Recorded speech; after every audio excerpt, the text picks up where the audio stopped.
An international university student who had his bike stolen in Winnipeg while riding across the country to raise money for orphaned and impoverished children is not going to stop his mission.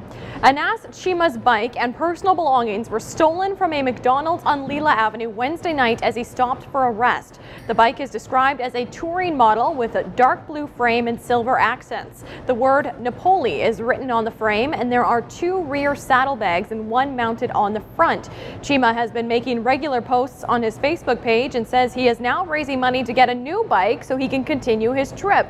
Chima is raising money for SOS Children's Villages through a campaign called Take Me Home. Anyone with information on the stolen bike is asked to contact police. The RCMP are on the hunt for new female recruits to join the force. The Royal Canadian Mounted Police held a recruitment lunch yesterday in an ongoing effort to attract more women. More than 50 people showed up and met with current female applicants and learned about a variety of different specializations the RCMP has to offer. If you show interest in those specializations, what makes us a little bit different than other policing organizations is that we have over 150 specializations. Currently, female officers only make up about 20% of the force. Officials say they would like to bring that up to 50% in the next couple of decades.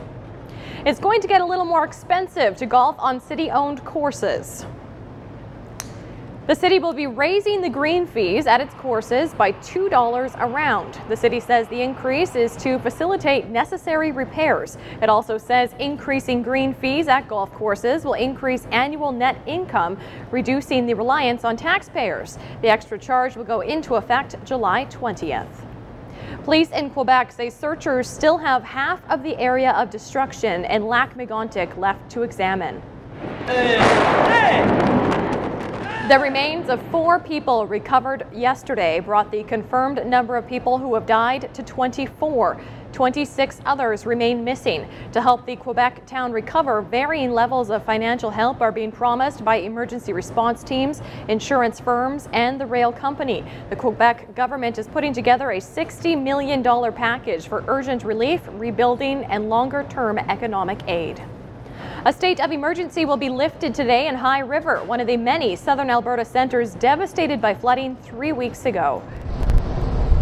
At its worst, the flooding forced all 13,000 residents from their homes. Premier Alison Redford says the province is handing control of High River back to the town's council. Redford suggests the province may bar development in areas susceptible to flooding. If you've never played the Western Max Lottery, apparently it's pretty easy to win.